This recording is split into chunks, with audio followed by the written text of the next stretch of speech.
Fabricius Novak piti kristallilasiaan millimetrien päässä huulistaan. Hänen hengityksensä salpautui. Varsovan Villanovin eksklusiivisimman ravintolan puheensorina katosi hänen mielestään, nieltynä korvia huumaavaan surinaan, joka hyytäsi veren. Hänen edessään, vain 3 pöydän päässä, oli aave. Hänen saksalaiset liikekumppaninsa puhuivat 50 miljoonan dollarin lääkeyhdistymisestä. Lakimies viittoili ja esitteli tuottokaavioita. Fabricius ei kuunnellut sanaakaan. Hänen tummat, tavallisesti kylmät silmänsä olivat naulittuna kulmassa olevaan huoltopisteeseen, jonne tarjoilijat kasasivat likaisia astioita. Siellä hän oli, Natalia. Fabricius räpytti silmiään voimakkaasti luullen, että stressi pelasi hänelle teppuja, mutta ei. Se oli sama nainen, jonka hän oli jättänyt 5 vuotta sitten. Sama loistava nainen, teho-osaston sairaanhoitaja, jolla oli moitteeton tulevaisuus, ainoa ihminen, joka oli rakastanut häntä ennen kuin hänen pankkitilillään oli 9 nollaa. Mutta nainen, jonka hän nyt näki, ei muistuttanut lainkaan sitä muistoa, joka kiusasi häntä unettomina öinä. Hänellä oli yllään merivoimansininen sairaanhoitajan univormu, täysin kulunut ja haalistunut pesuissa. Univormun päällä oli musta ravintolaesiliina, johon oli tarttunut rasvaa ja kastikkeita. Hiukset oli sidottu hätäiseen nutturaan. Hänen kätensä, jotka olivat aiemmin olleet pehmeät ja tarkat haavojen hoitamisessa, olivat nyt paksujen, käytöstä halkeilleiden keltaisten kumihanskojen peitossa. Fabricius tunsi fyysisen iskun vatsaansa. Hän tarkkaili naista, joka liikkui hermostuneella, melkein vainoharhaisella nopeudella. Natalia ei ollut siivoamassa pöytiä, hän oli varastamassa.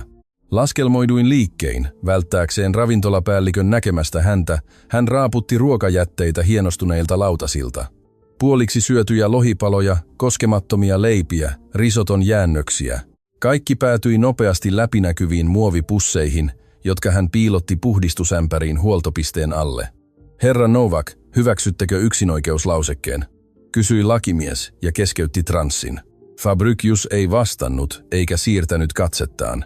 Hän näki, kuinka moitteettomasti pukeutunut tarjoilija käveli Natalian ohi ja tönäisi häntä vahingossa olkapäällään.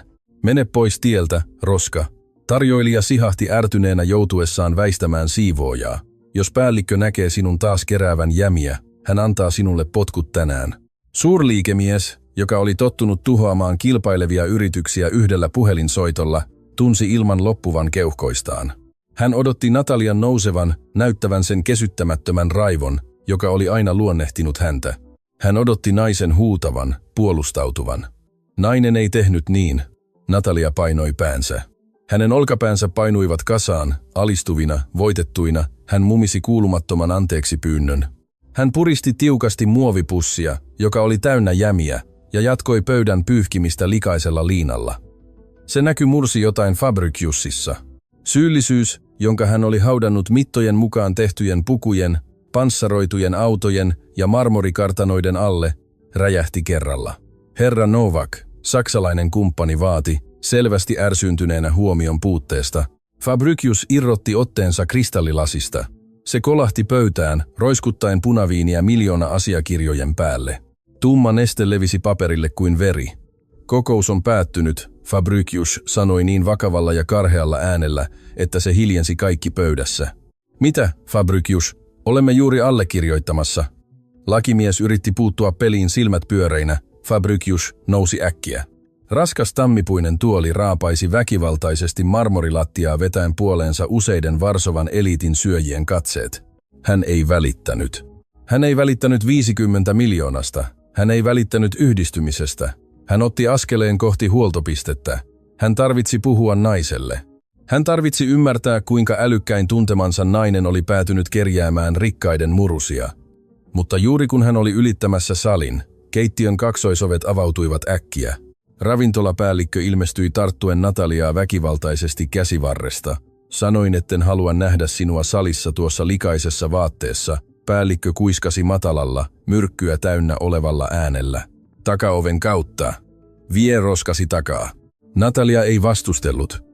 Hän tarttui 2 raskaaseen läpinäkyvään muovipussiin ja katosi, päällikön työntämänä keittiön syvyyksiin.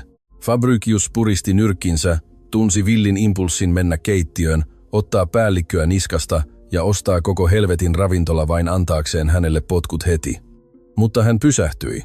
Jos Natalia näkisi hänet siellä 50 zlotyn puvussa, nöyryytys, olisi hänelle liian suuri. Hänen täytyi tietää totuus ensin. Hänen täytyi tietää, minne nainen oli menossa. Hyvästelemättä kumppaneitaan, ohittaen lakimiehensä huudot, joka huusi hänen nimeään ravintolassa, Fabricius käveli nopeasti kohti pääovea. Peli oli muuttunut. Menneisyys oli juuri törmännyt hänen nykyisyyteensä. Ilta Varsovassa oli kuuma ja tukahduttava. Fabricius poistui ravintolasta melkein juosten. Auton kuljettajalla oli tuskin aikaa tuoda hänen hiilenmustaa panssaroitua maastoautoaan. Hänen yksityinen turvakuljettajansa avasi takaoven tavalliseen tapaan. Poistu, Robert. Ajan tänään itse, Fabricius käski kuivasti. Turvamies räpytti silmiään hämmentyneenä. Fabricius ei koskaan ajanut.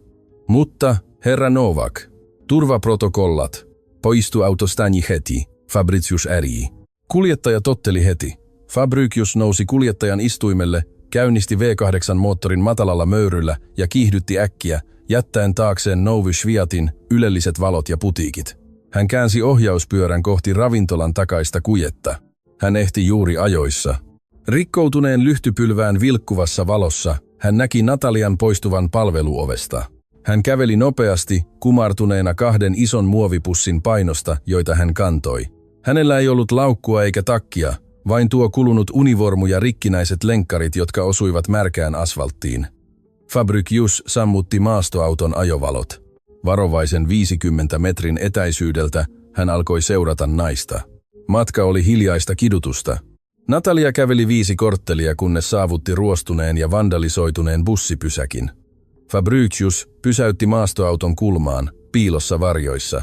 Hän näki, kuinka nainen halasi itseään pimeydessä. Hän näki, kuinka nainen tarkisti läpinäkyvien muovipussiensa sisällön. Fabricius siristi silmiään nähdäkseen paremmin. Ohiajavien autojen ajovalojen valossa hän huomasi jotain outoa roskassa, jonka Natalia oli kerännyt. Ne eivät olleet vain ruokajämiä. Toisessa pussissa oli rypistettyjä pahvilaatikoita, tyhjiä lasipulloja ja mitä näytti olevan suonen sisäisiä letkuja, pelastettu apteekin kulman kierrätysastiasta. Mitä helvettiä entinen eliitin sairaanhoitaja teki hylätyn lääketieteellisen jätteen kanssa? Vanha kaupunkibussi, joka sylki mustaa savua pakoputkestaan, jarrutti kirskuen pysäkin eteen. Natalia nousi kyytiin raahaten laukkuja. Fabricius painoi kaasua. Vaikuttava panssaroitu maastoauto alkoi seurata ränsistynyttä julkista kulkuneuvoa. Maisema muuttui dramaattisesti. He jättivät taakseen valaistut pilvenpiirtäjät, aseistettujen vartijoiden vartioimat kartanot ja puhtaat boulevardit. Bussi alkoi nousta esikaupunkialueen jyrkkiä katuja. Asfaltti katosi, korvaten sen maalla, syvillä kuopilla ja nälkäisillä, isännättömillä koirilla, jotka penkoivat roskia. Fabricius tunsi kurkunpäänsä kiristyvän. Kontrasti oli raaka. Hän nukkui egyptiläisissä silkkilakanoissa. Nainen, jolle hän oli vannonut ikuista rakkautta, matkusti yöllä kohti absoluuttista kurjuutta. Bussi pysähtyi lopulta alueen korkeimmalle ja pimeimmälle osalle. Puolivillaisia taloja, jotka oli pinottu päällekkäin mäen rinteelle. Seinät olivat halkeillutta, paljasta ja maalaamatonta tiiltä. Kattoina oli yksinkertaisia ruostuneita peltilevyjä, joita vanhat renkaat pitivät paikoillaan, jotta tuuli ei veisi niitä mukanaan. Natalia nousi bussista. Katu oli liian kapea ja liian jyrkkä Fabriciusin maastoautolle. Hän sammutti moottorin, avasi oven. Hän tiesi rikkovansa kaikki turvallisuussäännöt. Mies, jolla oli Patek Philippe-kello ranteessaan ja joka käveli yksin tuolla alueella keskiyöllä, oli liikkuva maalitaulu. Mutta pelkoa ei ollut hänen mielessään sillä hetkellä. Oli vain epätoivoinen kiire tietää, mitä Natalialle oli tapahtunut. Hän astui ulos autosta, astuen märkään mutaan italialaisilla kengillään, sulki oven äänettömästi ja alkoi seurata naista kävellen, pitäen etäisyyttä ja pysytellen keskeneräisten muurien varjoissa. Ilmaan levisi kosteuden, palaneen puun ja viemärin haju. Fabriciusin hengitys oli raskasta. Hän näki Natalian siluetin kävelevän vaikeasti jyrkkää mäkeä ylös, pysähtyen välillä hengähtämään. Hänen polvensa tärisivät laukkujen kantamisen rasituksesta, mutta hän ei pysähtynyt. Hänen askelissaan oli kiireellisyyttä, kiivas päättäväisyys. Lopulta Natalia pysähtyi kadun kaikkein epävarmimman talon eteen. Se oli pieni rakennus, melkein vajonnut maahan. Ovi oli vain rurtattu metallilevy. Kiinnitetty ohkaisella ketjulla, lämmin, kellertävä ja hyvin heikko valo suodattui oven raoista. Fabricius piiloutui betonilohkomuurin taakse tuskin 10 metrin päähän. Hänen sydämensä löi niin voimakkaasti, että hänen rintaansa sattui. Hän tarkkaili. Natalia jätti laukut likaiselle maalle, riisui keltaiset hanskat kiireesti, työnsi ruostuneen avaimen riippulukkoon ja työnsi raskasta metalliovea. Ovi narisi, avautuen hitaasti. Fabricius pidätti hengitystään. Hän oli astumassa esiin piilopaikastaan. Hän aikoi huutaa naisen nimeä. Hän aikoi kirjoittaa shekin. Hän aikoi tehdä kaiken mahdollisen, saadakseen hänet pois siitä helvetistä. Hän astui eteenpäin, avaten suunsa puhuakseen, mutta sitten jokin pysäytti hänet täysin. Talon lämmin valo valaisi Natalian kasvot, paljastaen äkillisen hymyn täynnä puhdasta ja epätoivoista rakkautta, joka pyyhki pois kaiken väsymyksen hänen kasvoiltaan. Olen täällä, rakas, Natalia kuiskasi särkyneellä, mutta suloisella äänellä. Hökkeltalon pimeistä syvyyksistä pienet, paljaat jalat juoksivat kohti ovea. Fabricius jäätyi. Hänen silmänsä avautuivat suunnattomasti. Vilun väreet, kauhun ja hämmästyksen väreet kulkivat hänen selkärankaansa pitkin, naulaten hänet mutaiseen maahan. Oven kynnyksellä, kiinni Natalian housunlahkeessa, ilmestyi lapsi. Hän oli ehkä noin 4-vuotias. Hänellä oli yllään liian suuri harmaa teepaita hänen pienelle, laihalle vartalolleen. Mutta ei pojan köyhyys vienyt Fabriciusilta happea keuhkoista, vaan pojan kasvot. Peltikattoisen talon himmeässä valossa Fabricius näki omat silmänsä, näki oman nenänsä, näki saman mustan ja kapinallisen tukan, joka hänellä oli nuoruudessaan. Poika yski voimakkaasti, kuiva ja sairas ääni kaikui kadun hiljaisuudessa ennen kuin hän nosti katseensa Natalian puoleen. Toitko lääkkeeni, äiti? Pieni poika kysyi hauraalla ja väsyneellä äänellä. Fabricius perääntyi askeleen, törmäten jyrkästi betonimuuria vasten. Isku vei häneltä ilman. Hän vei vapisevan käden suulleen yrittäen tukahduttaa puhtaan kauhun ja ymmärryksen huudon, joka uhkasi repiä hänen kurkkunsa. 5 vuotta. Hän oli jättänyt naisen tasan 5 vuotta sitten. Miljonääri, mies, joka hallitsi elämää ja kuolemaa lääkemarkkinoilla, putosi polvilleen kylmään mutaan. Koko maailma romahti hänen harteilleen. Tuo sairas poika, piilossa absoluuttisessa kurjuudessa, oli hänen poikansa. Kylmä muta imeytyi Fabriciusin italialaisiin villahousuihin, mutta hän ei tuntenut kylmää. Hän ei tuntenut mitään muuta kuin oman sydämensä väkivaltaista tärähdystä rintalastaa vasten. Polvillaan pimeydessä, kädet kaivettuna Varsovan pohjoisen alueen yhteisön kosteaan maahan, hän ei voinut irrottaa katsettaan 10 metrin päässä tapahtuvasta kohtauksesta. Ruostunut metalliovi oli edelleen raollaan. Kellertävä valo piirsi kuvat naisesta, jonka hän oli vannonut suojelevansa, ja pojasta, jonka olemassaolosta hän ei tiennyt. Kyllä, rakas. Äiti toi lääkkeen, Natalia vastasi äänellä, joka yritti kuulostaa päättäväiseltä, mutta joka murtui väsymyksestä. David yski uudelleen. Se ei ollut tavallisen flunssan yskä. Se oli syvä, kostea ja raastava ääni, joka sai pienen vartalon vääntymään täysin. Natalia pudotti roskapussit heti, polvistui talonsa kovetettuun maahan ja kietoi pojan syleilyynsä. Fabricius tukahdutti nyyhkytyksen painaen mutaisen kätensä suutaan vasten. Davidin silmät olivat hänen silmänsä. Leuan muoto, tummat ja paksut hiukset, oli kuin katsoisi itseään menneisyyden peilistä, mutta hauraana, aliravittuna ja eläen absoluuttisessa kurjuudessa.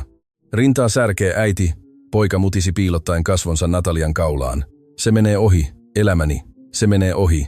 Katso, mitä toin piilopaikastasi. Fabricius siristi silmiään.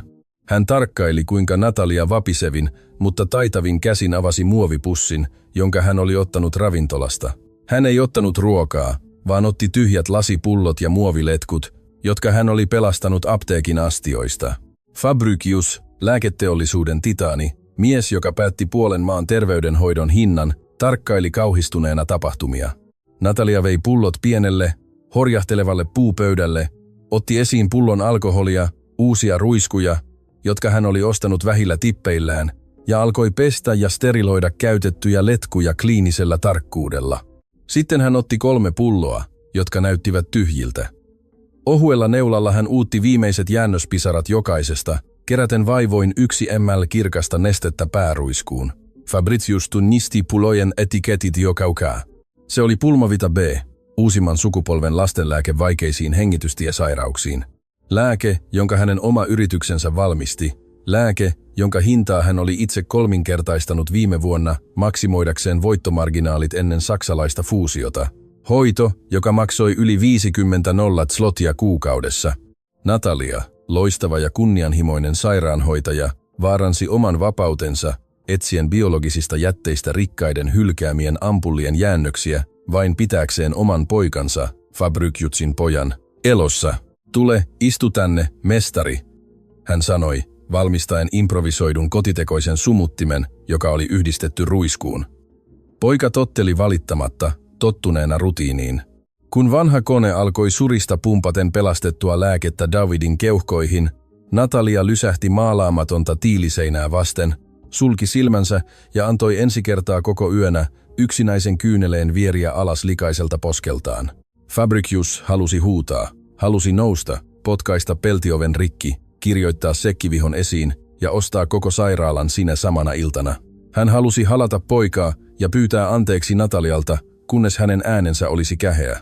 Hän nojasi betoniseinään, valmiina astumaan ulos varjoista, mutta pysähtyi. Mitä hän aikoi sanoa? Hei, Natalia. Olen pahoillani, että jätin sinut 5 vuotta sitten Imperiumin perijättären takia, kun kerroit, että sinun piti puhua minulle jostain kiireellisestä. Ja sitten ilmestyä naisen kotiin, pukeutuneena pukuun, joka maksoi enemmän kuin nainen ansaitsisi 5 vuodessa pöytiä siivoamalla. Nainen pakenisi, tai mikä pahempaa, potkaisisi hänet syystä ulos. Fabricius perääntyi askeleen pimeyteen. Metalliovi sulkeutui hitaasti sisältä, metallisella narahduksella, katkaisten valonsäteen ja jättäen hänet yksin kylmään ja kosteaan kadun hämärään. Hänen oli toimittava, mutta hänen oli tehtävä se älykkäästi. Natalian kurjuus ei ollut järkevää. Hän oli sukupolvensa paras sairaanhoitaja. Parhaat yksityissairaalat halusivat hänet. Jämien siivoaminen ravintolassa ei ollut vain huonoa tuuria, se oli tilastollinen mahdottomuus. Joku oli tuhonnut hänet, ja Fabricius aikoi selvittää kuka. Hän käveli takaisin panssaroituun maastoautoon. Hänen italialaiset kenkänsä olivat pilalla, pukumudassa, mutta hänen mielensä työskenteli tappavalla nopeudella. Hän käynnisti V8-moottorin. Möyry rikkoi aamunkoiton hiljaisuuden. Hän otti satelliittipuhelimen lokerosta ja soitti salattuun numeroon. Se soi 2. Niin, herra Novak. Ääni oli karhea, ammattimainen ja vailla uneliaisuutta, vaikka kello oli 3 aamulla. Nonato, tarvitsen kaiken, aivan kaiken. Kenestä herra? Natalia Rosa, entinen Varsovan yksityissairaalan sairaanhoitaja. Haluan tietää, missä hän on ollut viimeiset 5 vuotta, missä hän on työskennellyt, kuka hänet palkkasi, kuka hänet erotti, hänen pankkitilinsä, hänen potilastietonsa. Haluan tietää, kuka myy hänelle leipää ja kuka laskuttaa häneltä veden. Hän piti tauon. Nonato, kyllä herra. Jos saat selville, että joku on tehnyt hänelle pahaa, haluan sen henkilön nimen punaisin kirjaimin. Varsovan aurinko paistoi Villanovan korporaation valtaviin lasipaneeleihin, mutta 4. Kerroksen pääkonttori oli jääkylmä. Fabricius ei ollut nukkunut hetkeäkään. Hän seisoi paneelin edessä, katsellen kaupunkia jalkojensa alla, yhä edellisen illan mudan tahraamassa puvussa. Mahongista tehty ovi avautui hänen takaansa ilman, että kukaan koputti. Lauro Nonato, entinen tiedusteluväen sotilas, joka toimi nyt Varsovan eliitin armottomimpana yksityisetsivänä, astui toimistoon. Hän kantoi mustaa, jäykkää nahkasalkkua. Hän ei kysynyt pomonsa huolimattomasta ulkonäöstä. Hän vain käveli karkaistun lasipöydän luo ja pudotti paksun kansion. Ääni kaikui laukauksena toimiston hiljaisuudessa. Oli vaikea kaivaa esiin herra Novak, Nonato sanoi ristissä käsin. Joku oli nähnyt vaivaa poistaa tämän naisen kartalta. He eivät halunneet tappaa häntä, he halusivat varmistaa, ettei hän voisi selvitä. Fabricius kääntyi hitaasti. Hänen silmänsä olivat verestävät. Hän käveli pöydän luo ja avasi kansion. Ensimmäinen sivu oli valokuva Nataliasta 5 vuotta sitten. Hän hymyili moitteettomassa valkoisessa univormussa. Toinen sivu oli edellisenä päivänä otettu valokuva. Natalia poistui ravintolan palvelukujasta kantaen roskapusseja. Kontrasti oli suora puukonisku rintaan. Selitä, Fabricius käski käheällä äänellä. Natalia Rosa ei eronnut, herra. Hänet erotettiin tasan 4 vuotta ja 11 kuukautta sitten. Fabricius teki laskelman heti, kuukausi sen jälkeen, kun hän oli jättänyt naisen ja mennyt naimisiin Fabiolan kanssa perheyritysten fuusion vakiinnuttamiseksi. Miksi? Hän vaati tietää, selaillen sivuja, jotka olivat täynnä oikeudellisia leimoja ja notaarin pöytäkirjoja. Häntä syytettiin vakavasta lääketieteellisestä laiminlyönnistä ja valvottujen psykotrooppisten aineiden varkaudesta Varsovan yksityissairaalassa. Syytökset olivat raakoja. Prosessin mukaan nainen varasti morfiinia ja erittäin kalliita lastenlääkkeitä varastosta myydäkseen niitä mustassa pörssissä. Hän väärensi rekistereitä, vaaransi potilaiden hengen. Fabricius iski nyrkillään lasipöytää niin voimakkaasti, että rakenne tärisi. Se on valhe, hän ärjyi sylkien sanat hallitsemattomalla raivolla. Natalia ei koskaan tekisi sellaista. Hänen kutsumuksensa oli elämä. Hän mieluummin kuolisi nälkään kuin varastaisi pillerin potilaalta. Se on ansa, Nonato. Tiedän, herra.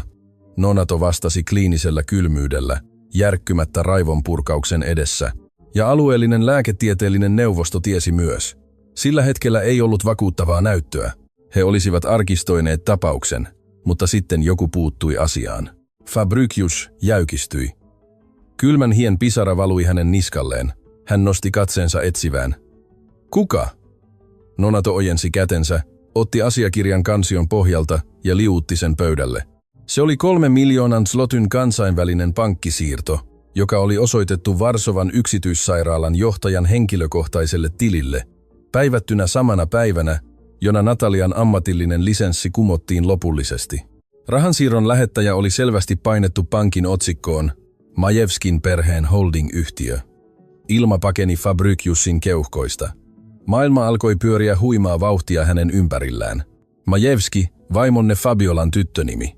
Teidän nykyinen vaimonne, rouva Fabiola Majewska-Nowak, hallinnoi tätä holding-yhtiötä tuolloin, Nonato jatkoi, ikään kuin hän olisi lukenut sääennustetta.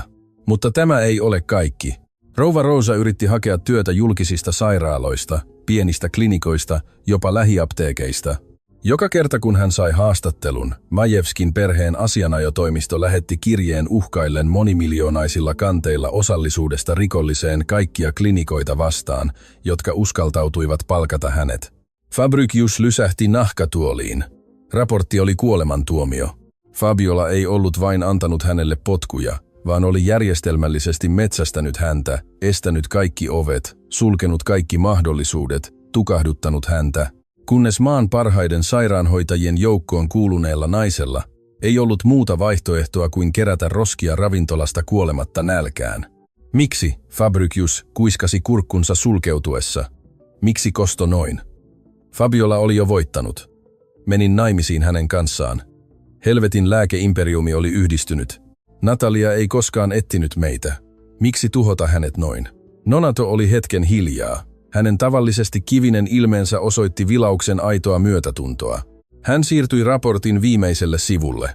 Se oli hätätilanne potilaskertomus pieneltä esikaupunkiklinikalta 4,5 vuotta sitten, syntymätodistus. Miksi rouva Rosa ei ollut yksin, kun te jätitte hänet, herra Nowak? Nonato sanoi hyvin matalalla äänellä. Rouva Fabiola sai selville, mitä te ilmeisesti ette tienneet. Tauko. Natalia Rosa oli raskaana, ja Majewskin perhe ei koskaan sallisi aviottoman lapsen vaarantaa perintöä ja lääketeollisuuden monopolin ehdotonta hallintaa, jota he rakensivat teidän kanssanne. Hiljaisuus 4. Kerroksessa oli täydellistä, korvia huumaavaa. Fabricius otti syntymätodistuksen vapisevin käsin. Siinä luki mustalla musteella. Vastasyntyneen nimi, David Rosa. Kenttä, johon isän nimen olisi pitänyt tulla, oli tuskallisen tyhjä. Fabricius sulki silmänsä, ja kuva Davidista yskimässä pimeydessä, talossa jossa oli savilattia, käyttäen improvisoitua sumutinta lääketieteellisestä jätteestä, iski häneen kuin tavarajuna. Hänen poikansa, kaiken sen lasi, ja teräsimperiumin laillinen perillinen, jossa hän istui, hänen vaimonsa tiesi. Hänen vaimonsa oli rahoittanut rakastamansa naisen kurjuutta haudatakseen oman poikansa elävältä. Fabricius avasi silmänsä. Lamauttava syyllisyys, joka oli vallannut hänet aamuyön tunteina, oli kadonnut kokonaan. Sen tilalle hänen jokaisen solunsa valtasi tumma tuli, tappava ja laskelmoitu raivo. Hän nousi, asento muuttui. Hän ei enää ollut voitetun liikemiehen hahmo. Hän oli saalistaja, joka oli aikeissa repiä oman imperiuminsa hajalle. Nonato, Fabricius sanoi niin kylmällä äänellä, että se jäädyttäisi helvetin. Peruuta kaikki kokoukseni, jäädytä Fabionan kanssa jaetut henkilökohtaiset pankkitilini, estä hänen pääsynsä luottokortteihin ja poista hänen nimensä omaisuuksista välittömästi. Herra, tämä laukaisee oikeussodan Majewskin perheen kanssa jo tänään. Yhtiön osakkeet romahtavat. Antaa romahtaa. Fabricius lausui napittaen mudan tahraaman takkinsa ehdottoman rauhallisesti. Haluan tämän perheen kadulle ennen keskiyötä. Poltan tämän yrityksen maan tasalle, jos tarvitaan. Fabricius otti maastoauton avaimet pöydältä ja käveli määrätietoisin askelin uloskäyntiä kohti. Minne olette menossa, herra? Nonato kysyi. Fabricius pysähtyi ovenpieleen. Hänen silmänsä loistivat kiivaalla ja vaarallisella päättäväisyydellä. Etsimään ravintolapäällikköä ja sitten hakemaan perheeni takaisin. V8-moottorin möyry kaikui finanssialueen lasiseinistä. Fabricius Novak ajoi kuin rivattu. Hän ajoi Villanovin eksklusiivisia katuja pitkin, ohittaen liikennevalot ja nopeusrajoitukset. Raskaan panssaroitujen maastoauton renkaat kirskuivat väkivaltaisesti, kun hän jarrutti äkkiä ravintolan pääsisäänkäynnin eteen. Hän ei odottanut pysäköijää. Hän jätti ajoneuvon käyntiin, tukkien luksusautojen sisäänkäynnin ja työnsi raskaat mahonkiset ovet voimalla, joka sai lasit tärisemään. Ravintolan sisällä oli vilkas lounasaika. Johtajat, poliitikot ja yläluokan naiset täyttivät pöydät, mutta Fabricius ei nähnyt heistä ketään. Hänen katseensa pyyhkäisi paikkaa kuin saalistaja saaliinsa etsinnässä, ja sitten hän kuuli. Se tuli käytävästä, joka yhdisti pääsalin keittiöihin. Terävä ääni täynnä halveksuntaa ja ylimielisyyttä. Sanoin, ettei parvekepöytiä siivota tuolla liinalla. Sinä idiootti, huusi päällikkö, mies tiukassa harmaassa puvussa, jonka kasvot punoittivat raivosta. Katso sinua, mikä inhottavaa sinä haiset kadulle. Asiakkaat valittavat ulkonäöstäsi. Fabricius käveli käytävää pitkin levein, raskaasti askelin. Veri kiehui hänen suonissaan. Käännyttyään kulman takana näky iski häneen kuin sementtilohko. Natalia oli ahdistettuna keittiön ruostumattomasta teräksestä tehtyä seinää vasten. Hänellä oli yllään sama kulunut univormu, ja hän piti käsissään painavaa tarjotinta, joka oli täynnä likaisia astioita. Hän piti katsensa naulittuna lattiaan, kestäen pahoinpitelyä nöyryyttävässä hiljaisuudessa, puristaen hampaitaan pidätelläkseen itkua. Päällikkö nosti kätensä, osoittaen uhkaavalla sormella senttimetrien päästä naisen kasvoista. Jos vielä kerran näen sinun keräävän leivänpalasia ruokajätteistä, lähdet. Lähdet, ja minä pidän huolen siitä, ettet saa töitä edes vessan siivoojana tässä kaupungissa. Kuulitko, sinä roska? Fabriciusin käsi sulkeutui päällikön puvun kauluksen ympärille, ennen kuin tämä ehti vetää henkeä jatkaakseen huutamista. Brutaalilla ja armottomalla liikkeellä Fabricius veti miehen taaksepäin, repien hänet pois Natalian henkilökohtaisesta tilasta ja paiskasi hänet pelottavalla voimalla teollisen kylmähuoneen metalliovea vasten. Isku kaikui koko keittiössä. Paistinpannut lakkasivat sihisevästä. Kokit jäätyivät paikoilleen. Päällikkö henkäisi silmät pyöreinä kauhusta, kun hän tunnisti yhden maan vaikutusvaltaisimman miehen kasvot, jotka olivat nyt muuttuneet raivokkaaksi pedoksi. Herra Novak, päällikkö änkytti yrittäen turhaan irrottautua rautaisesta otteesta, joka salpasi hänen hengityksensä. Fabricius ei huutanut. Hänen äänensä oli matala, käheä, värisi kuoleman uhkauksesta niin todellisena, että ilma keittiössä muuttui raskaaksi. Haasta häntä uudelleen. Haastan sinua. Sano yksi ainoa sana. Minä olin vain hänen työntekijänsä. Fabricius keskeytti, kiristäen otettaan, kunnes päällikön kasvot alkoivat violetoida. Ostin juuri koko rakennuksen, mukaan lukien tämän hemmetin ravintolan. Sinulla on tasan 3 minuuttia aikaa poistua omaisuudeltani ennen kuin kutsun turvatiimini ja he raahaavat sinut ulos roskatakakujalta. Usko pois. Minä pidän huolen siitä, ettet enää koskaan ohjaa edes kioskia koko kurjassa elämässäsi, pois täältä. Fabricius irrotti otteensa väkivaltaisella tönäisyllä. Päällikkö horjahti, putosi polvilleen, nousi nopeasti ja pakeni juoksujalkaa hätäoloskäyntiä kohti, kalpeana kuin ruumis. Hiljaisuus keittiössä oli täydellistä. Kukaan ei hengittänyt. Fabricius kääntyi hitaasti rinta kohollaan, odottaen näkevänsä pelastamansa naisen helpottuneen katseen. Mutta Natalia ei katsonut häntä kiitollisena. Likainen astiatarjotin oli pudonnut lattialle, särkyen tuhansiksi pirstaleiksi. Natalia tarkkaili häntä silmät suurina, mutta niissä ei ollut yllätystä. Oli vain puhdasta, primitiivistä ja sisäelimiin iskevää kauhua. Hän perääntyi askeleen, astellen sirpaleiden päälle, välittämättä. Hänen hengityksensä oli nopeaa, epäsäännöllistä. Natalia, Fabricius kuiskasi, astuen askeleen kohti häntä ja ojentaen vapisevan käden. Kaikki valta ja raivo, jonka hän oli näyttänyt sekuntia aiemmin, katosivat kokonaan. Natalia, ole kiltti, ei. Ei. Se ei ollut, mitä hänen huuliltaan tuli. Se oli paniikin täyttämä kieltäytyminen. Hän kääntyi ympäri ja juoksi. Hän työnsi auki palveluuloskäynnin raskaat kaksoisovet ja sinkoutui takakujalle. Natalia, odota!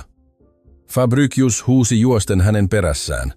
Armoton iltapäiväaurinko paistoi kujaseen asfalttiin, täyttäen ilman roskien ja kosteuden hajuilla. Fabricius astui sokaisevaan valoon ja näki hänet muutaman metrin päässä yrittäen epätoivoisesti avata ruostunutta vanhan polkupyörän lukkoa. Hän tavoitti naisen 3 askeleella, tarttui hänen käsivarteensa pehmeästi, kauhuissaan satuttamasta häntä. Päästä minut irti! Natalia huusi repivällä voimalla, kääntyi ympäri kuin ahdistettu leijona ja työnsi häntä rintaan molemmin käsin käyttäen kaiken jäljellä olevan voimansa. Fabricius horjahti taaksepäin, järkyttyneenä naisen reaktion väkivaltaisuudesta. Älä koske minuun, älä uskalla koskea minuun, hän huusi, ja raivon ja epätoivon kyyneleet valuivat alas hänen hien likaisille poskilleen. Miksi tulit? Nöyryyttämään minua, katsomaan kuinka ryömimään. Olet jo nähnyt, miksi minusta on tullut. Mene nyt pois, Natalia, kuule minua. Luojan tähden, tiedän kaiken. Kävin kotonasi eilen illalla. Seurasin sinua, näin pojan. Sanat olivat kuin lähietäisyydeltä ammuttu laukaus. Natalia jäätyi täysin. Väri pakeni hänen kasvoiltaan. Hänen keltaiset muovihansikkaat kätensä putosivat sivuilleen, vapisten hallitsemattomasti.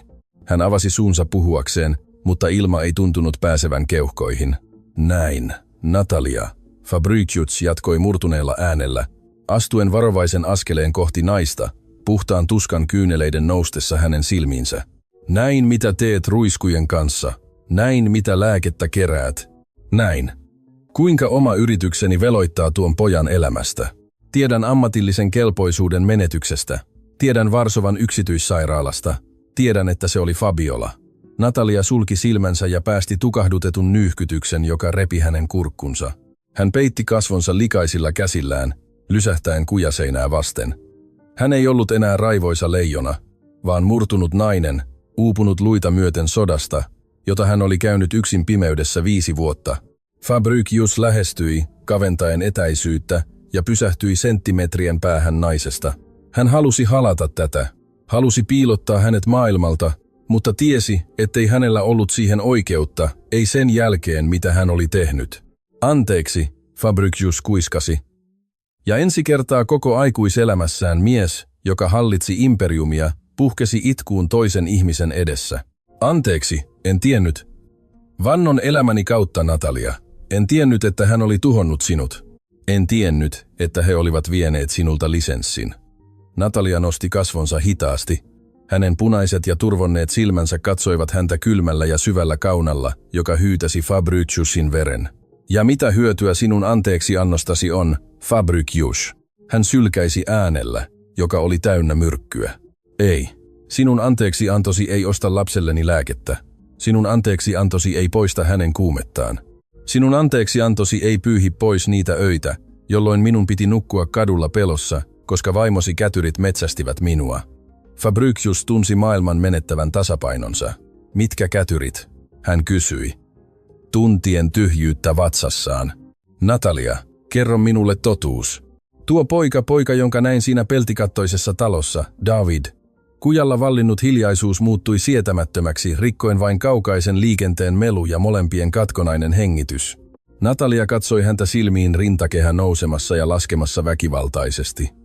Kyllä, Fabricius, hän sanoi selkeydellä, joka leikkasi kuin veitsi. Se on sinun. Sanat leijuivat kujan palavassa ilmassa, painavina ja lopullisina. Se on sinun. Fabricius perääntyi horjuvan askeleen. Vahvistus, jonka nainen, jota hän rakasti, lausui omin huulin, oli tuhoisa isku.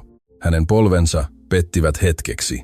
Hän vei kätensä päähänsä, pyyhkäisi sormillaan tummia hiuksiaan, kykenemättä käsittelemään sen tragedian suuruutta, jonka hänen oma kunnianhimonsa oli luonut. Poika. Hänellä oli 4-vuotias poika. Poika, joka asui paljastiilitalossa peltikatolla, joka hengitti kierrätettyjä lääkkeitä biologisesta jätteestä, kun hän nukkui Morumbin kartanossa. Miksi et kertonut minulle? Fabricius kysyi murtuneella äänellä epätoivon partaalla. Miksi et etsinyt minua?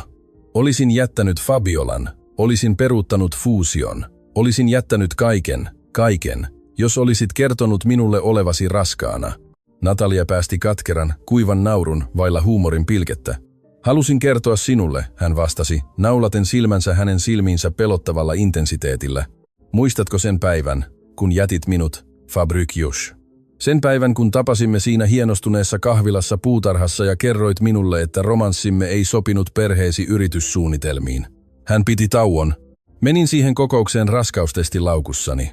Aioin kertoa sinulle, mutta et antanut minun puhua.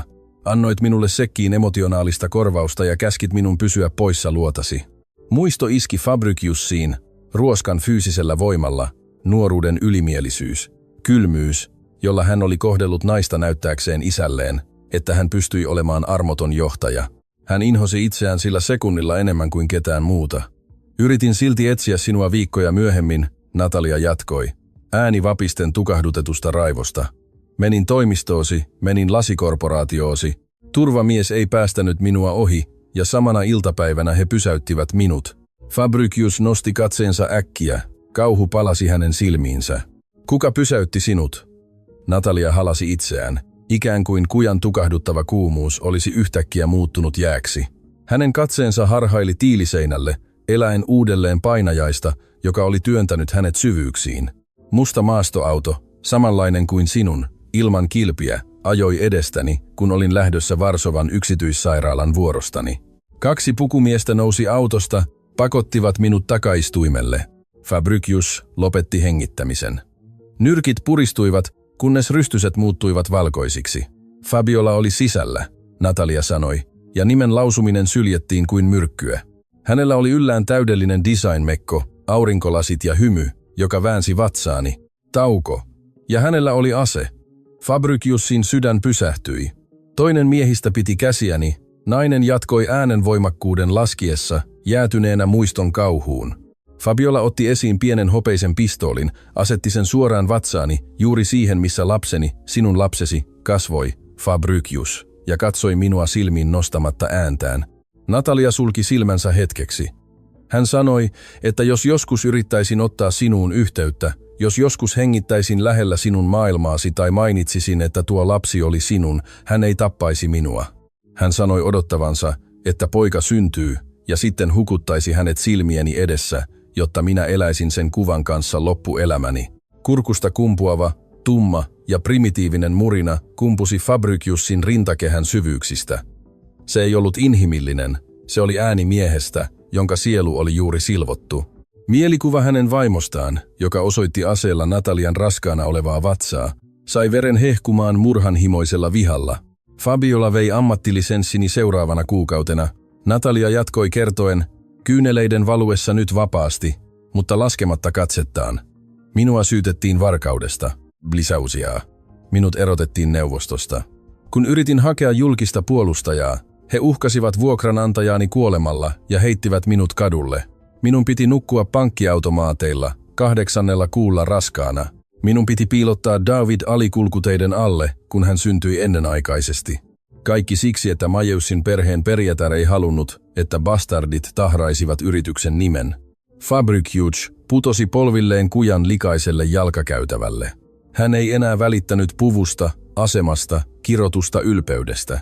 Hän tarttui Natalian jalkoihin ja hautasi kasvonsa hänen kuluneiden housujensa kankaaseen nyyhkyttäen voimalla, joka tärisytti häntä kauttaaltaan.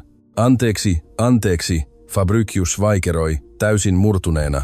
Hänen päätöstensä, itsekkyyden, sokeuden paino, kaikki murskasi hänet. Natalia ei silittänyt häntä, ei palauttanut halausta. Hän pysyi jäykkänä, katsoen yli sen miehen olkapään, joka oli ollut hänen elämänsä rakkaus, nyt murtunut kuori kujan lattialla. Nielin ylpeyteni, Fabricius, hän sanoi hautakylmällä äänellä. Annoin heidän tallata minua. Siivoan pöytiä, kerään roskia, uutan vanhentuneita lääkkeitä, jotta David voi hengittää vielä 1 päivän. Tein sopimuksen helvetin kanssa pitääkseni hänet elossa, piilossa mäillä, missä Fabiola ei voisi löytää häntä. Natalia astui taaksepäin, pakottaen Fabriciusin irrottamaan otteensa. Hän katsoi miestä ylhäältä, armottomana. Siksi pyydän sinua lähtemään, Fabricius. Emme tarvitse sinua, emme koskaan tarvinneet. Sinun läsnäolosi täällä on kuolemantuomio pojalleni. Jos Fabiola saa tietää, että olet löytänyt meidät, hän toteuttaa lupauksensa, enkä anna hänen haudata poikaani marmorihautausmaillesi. Natalia kääntyi ympäri, otti vanhan polkupyörän ohjaustangosta ja alkoi kävellä nopeasti kohti boulevardia, jättäen miehen taakseen. Natalia, odota. Fabricius nousi maasta, kompuroi. Hänen silmissään ei enää ollut kyyneleitä. Nyt niissä oli kylmä ja tappava kiilto miehestä, joka oli valmis polttamaan koko maailman. En mene pois.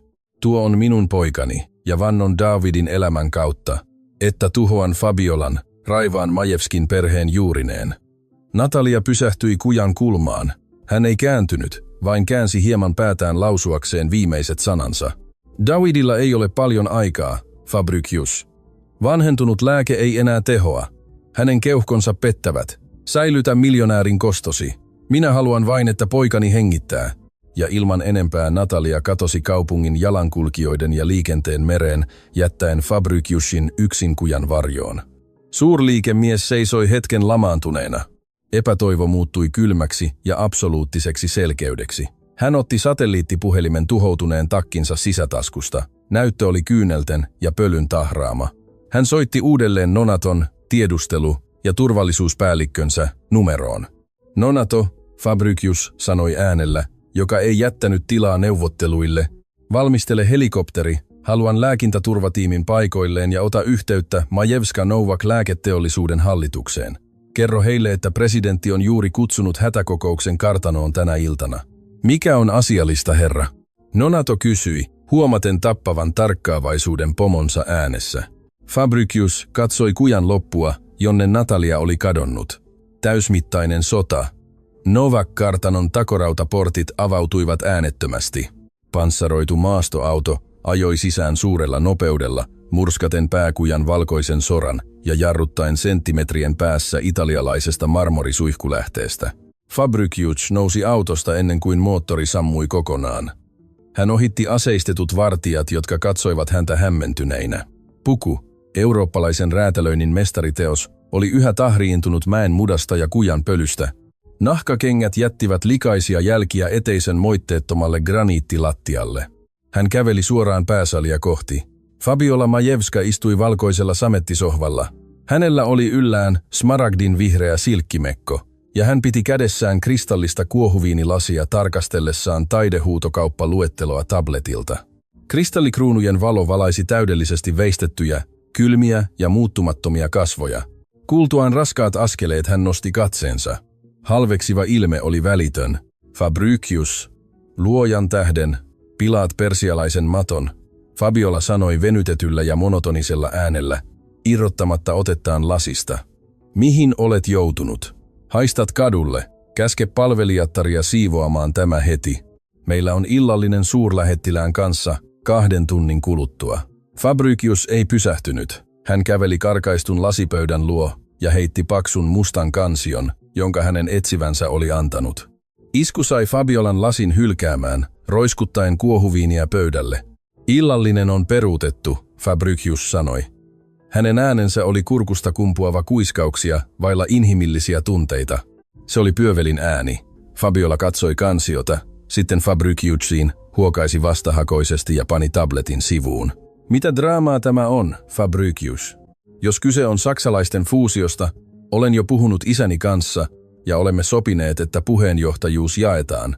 Et voi nyt järjestää tällaista kohtausta. Fabricius nojasi pöytään, tukeutuen molemmin mudan tahraamin nyrkein lasia vasten, lähentäen kasvojaan hänen kasvoihinsa. Avaa kansio, Fabiola. Aviomiehen sävy oli erilainen, se ei ollut yritysstressiä.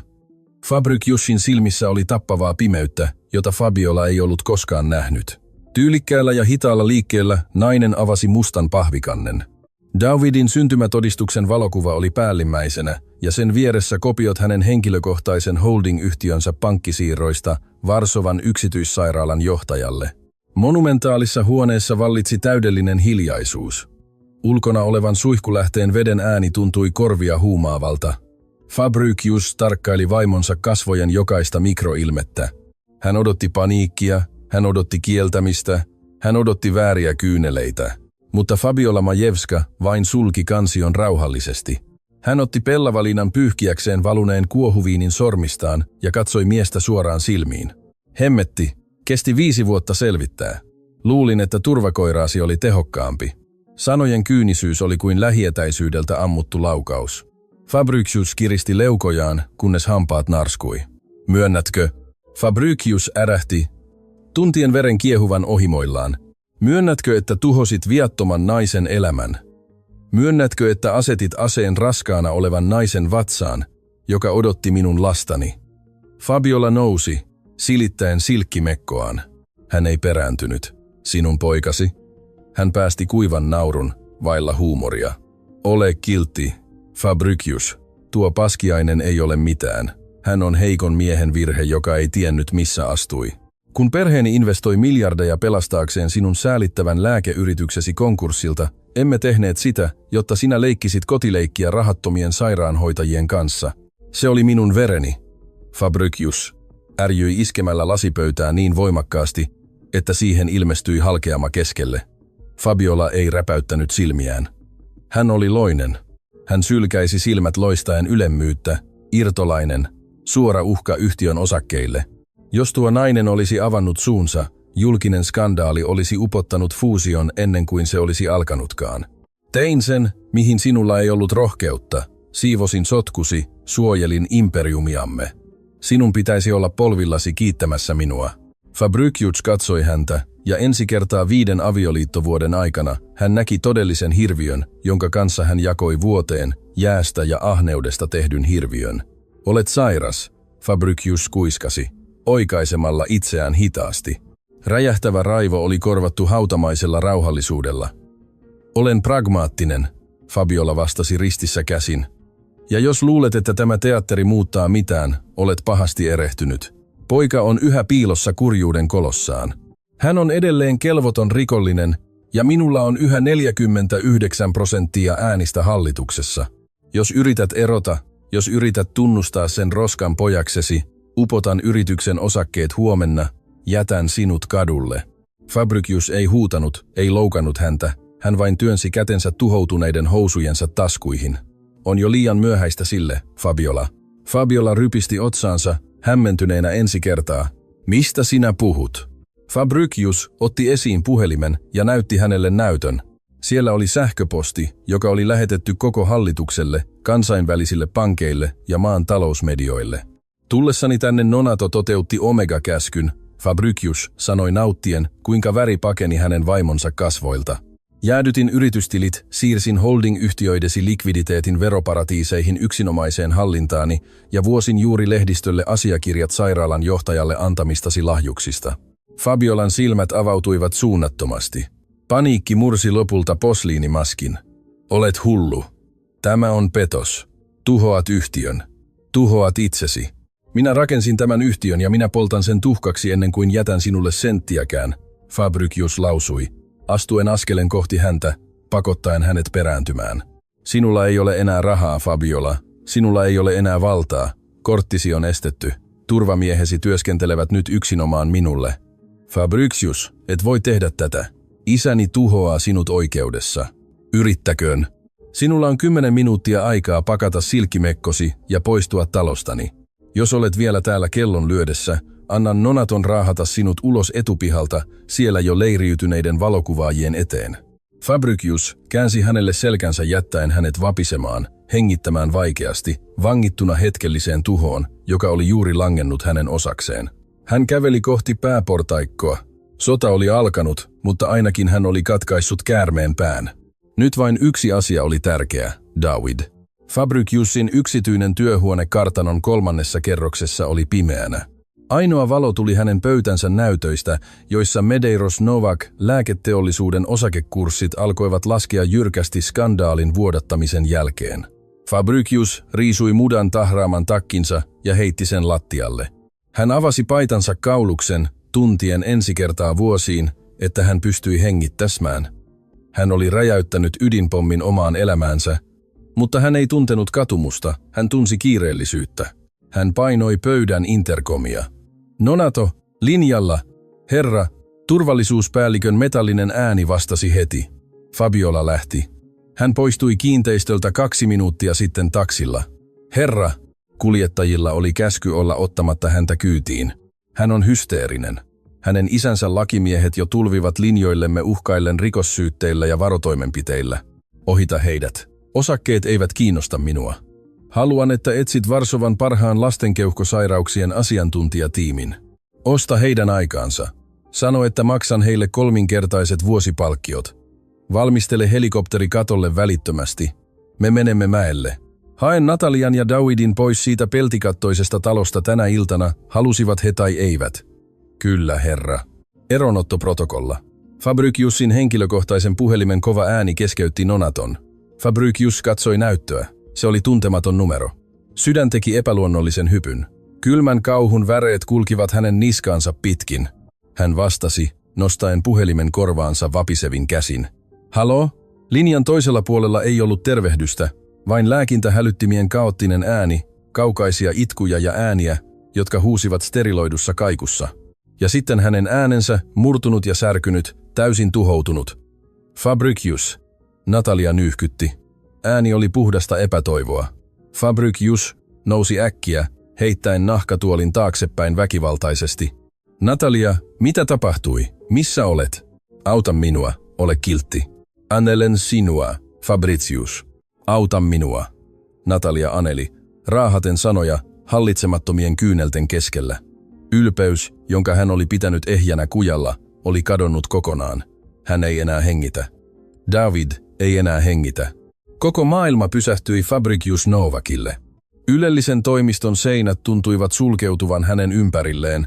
Mitä tarkoitat, ettei hän hengitä? Puhu selvästi. Natalia. Missä helvetissä olet? Pohjoisen alueen julkisessa sairaalassa Natalia ähki, tuskin kooten lauseita.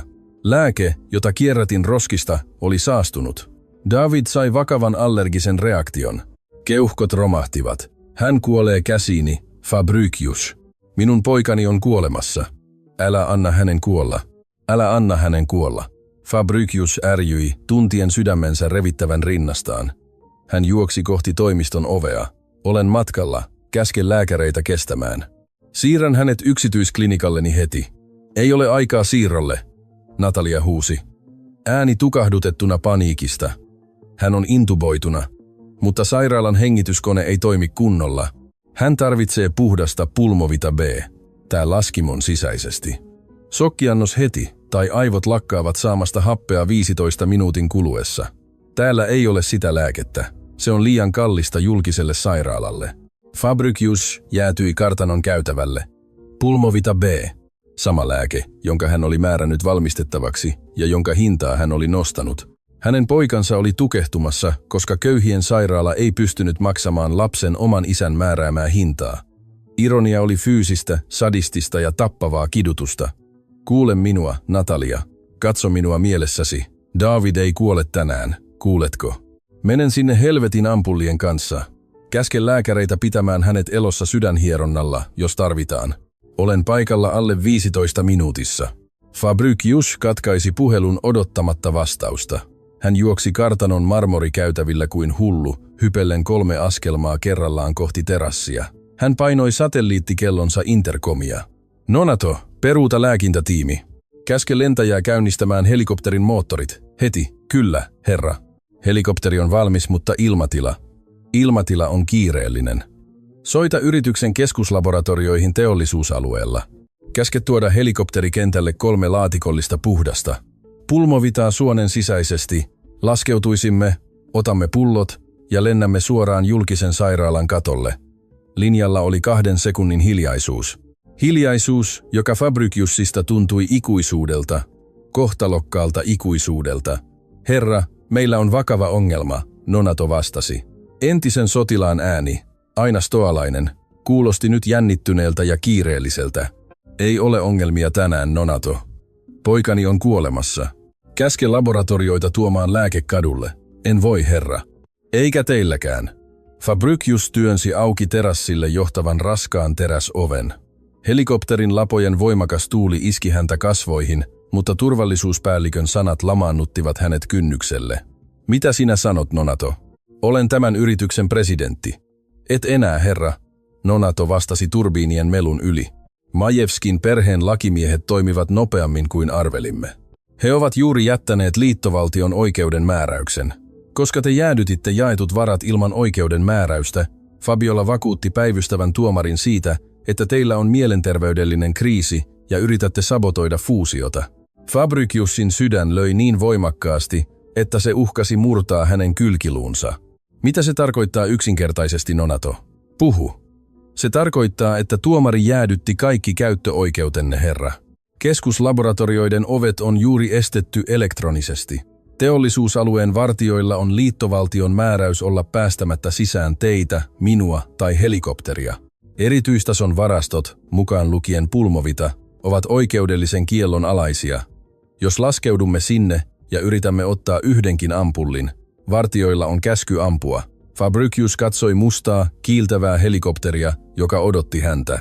Hänen rahansa, hänen valtansa, hänen kontaktinsa, kaikki oli haihtunut ilmaan. Juuri sillä hetkellä, kun hänen poikansa elämä riippui siitä, Fabiola oli virittänyt hänelle täydellisen ansaan.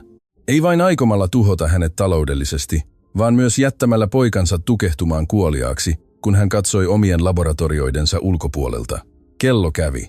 13 minuuttia. Fabricius puristi hampaitaan, tuntien veren metallisen maun suussaan. Käske lentäjää nousemaan. Nonato, varoitan sinua. Jos laskeudumme laboratorioihin, meidät pidätetään ennen kuin pääsemme kammioihin. Emme tarvitse lupaa, Nonato.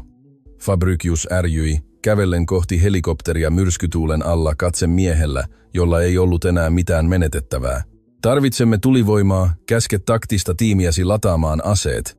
Me aiomme hyökätä omaan yritykseemme. Kaksimoottorinen helikopteri viilsi Varsovan yötaivasta mustana teränä.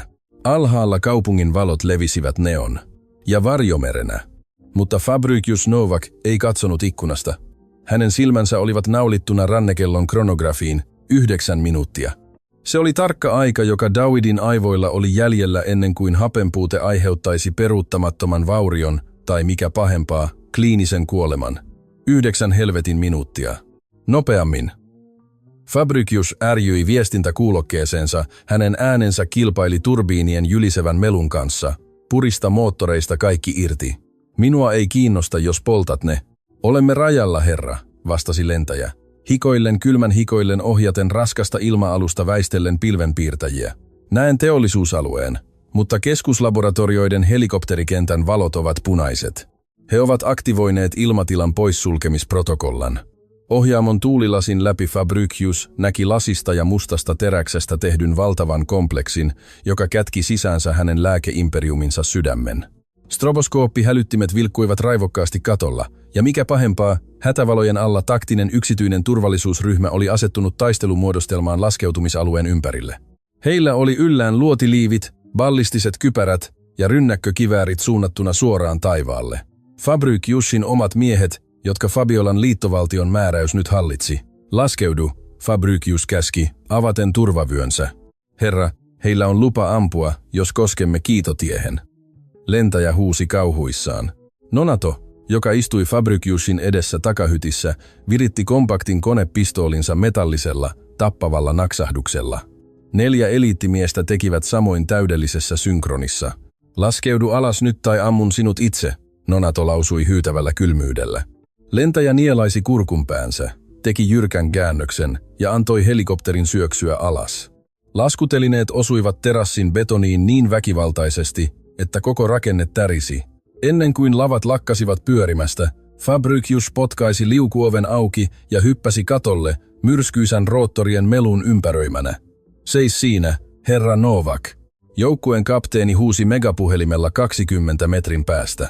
Meillä on liittovaltion toimeenpanomääräys. Kompleksi on suljettu. Poistu alustalta ja laita kädet pään päälle. Tusina punaista lasertähtäintä kiinnittyi välittömästi Fabriciusin rintaan ja Nonaton päähän. Fabricius ei pysähtynyt, ei nostanut käsiään, ei räpäyttänyt silmäänsä 12 kiväärin edessä, jotka osoittivat hänen sydämeensä. Hän käveli suoraan tulilinjaa kohti raskailla ja päättäväisillä askelin, kuin sodan jumala laskeutuisi alamaailmaan. Nonato ja joukkue etenivät, suojellen häntä, muodostaen epäsymmetrisen ihmiskilven aseet koholla, valmiina aloittamaan teurastuksen oman yrityksen katolla. Ammu, jos uskallat, Beltrao. Fabricius ärjyi tunnistaen turvamiesten kapteenin sukunimen perusteella. Ammu ja vannon, että tapan heidät kaikki ennen kuin ruumiini koskettaa maata. Poikani on kuolemassa julkisessa sairaalassa ja tulin hakemaan hänen lääkkeensä. Pois tieltäni. Perkele. Kapteeni Beltrao epäröi. Sormi tärisi liipaisimella. Hän työskenteli yritykselle, kyllä, mutta Fabricius Novak oli yritys. Suurliikemiehen silmissä ollut demoninen raivo ei ollut epätoivoisen johtajan, vaan isän, joka oli valmis peittämään katon vereen. Beltrao laski kiväärin piipun alas. 1 sekunti riitti. Avaa tie, kapteeni huusi miehille, astuen syrjään. Palkkasoturit laskivat aseensa, jakautuen kuin punainen meri. Fabricius käveli heidän ohitseen katsomatta taakseen. Nonato seurasi häntä tiiviisti, potkaisten auki hissin luukun. Taso 3. Korkean turvallisuuden jäähdytyskammio, Fabricius käski astuessaan lasihissiin. Nonato pyyhkäisi pääsykortilla. Hissi laskeutui hallitussa vapaapudotuksessa, nielien kerrokset sekunneissa. Hiljaisuus hytissä oli tuskallista. Fabricius katsoi kelloa. 7 minuuttia. Ovet avautuivat kellarikerroksessa. Tason 3 ilmastointi oli jääkylmää. Hänen edessään oli 2 metriä paksu, puhtaasta titaanista valmistettu pyöreä ovi, joka oli upotettu vahvistettuun betoniseinään. Se oli kammio, jossa säilytettiin ensiluokkaisia pulloja, prototyyppejä ja maanosan arvokkaimpia ja vaarallisimpia biologisia aineita, mukaan lukien pulmovita B. Fabricius juoksi sivupaneelin luo, asetti oikean kämmenensä biometriseen skanneriin ja toi silmänsä verkkokalvon lukijan luo. Vaakasuora vihreä valo skannasi kasvot. Järjestelmä surisi. Fabricius pidätti hengitystään odottaen tavallista titaanisten vaihteiden vapautumisen naksahdusta. Sen sijaan vihreä valo vilkkui ja muuttui kirkkaan, verisen punaiseksi. Synteettinen naisääni kaikui maanalaisessa käytävässä, pääsy evätty. Biometriset tunnisteet estetty. Turvallisuuslukitus hallituksen määräyksestä. Ohituskoodi vaaditaan. Fabricius perääntyi, ikään kuin häntä olisi lyöty leukaan. Hän iski nyrkillään lasipaneelia, rikkoen näytön pirstaleiksi. Nonato, räjäytä tämä ovi. Laita C4 saranoiden väliin, Fabricius huusi. Täysin poissa tolaltaan, hänen äänensä murtuneena paniikista. Nonato juoksi titaanioven luo, tutki tyhjiötiivistettä ja pudisti hitaasti päätään. En voi, herra. Maksatte minulle, jotta voin. Räjäytä ovi. Ei se ole ovi, herra, vaan se, mitä siellä sisällä on. Nonato huusi pitäen Fabriciusia olkapäistä saadakseen hänet reagoimaan. Te itse suunnittelitte tämän kammion. Se on tyhjiötiivistetty ja lämpösäädelty. Jos käytätte muoviräjähdettä aukon tekemiseksi, iskuaalto ja välitön paineenmuutos höyrystävät kaikki sisällä olevat kristallipullot. Pulmovita B on epävakaa yhdiste. Se muuttuu pölyksi, jos kammio räjähtää. Koko maailma romahti Fabriciusin pään päälle. Hän horjahti taaksepäin, nojaten selkänsä kylmää betoniseinää vasten. Hänen oma neroutensa, yrityksen vainoharhaisuus, pakkomielle omien miljardiensa suojelemisesta olivat muuttuneet hänen poikansa haudaksi. Fabiola tiesi, että hän yrittäisi tunkeutua sisään voimalla ja tiesi, ettei väkivalta hyödyttäisi häntä mitään. Se oli mestarilukko, ansa, josta ei ollut ulospääsyä ammuttaessa. 6 minuuttia. Fabriciusin puhelin värähti taskussa, hän otti sen esiin vapisevin käsin. Se oli viesti Natalialta. Vain 2 sanaa, jotka jäädyttivät hänen sielunsa.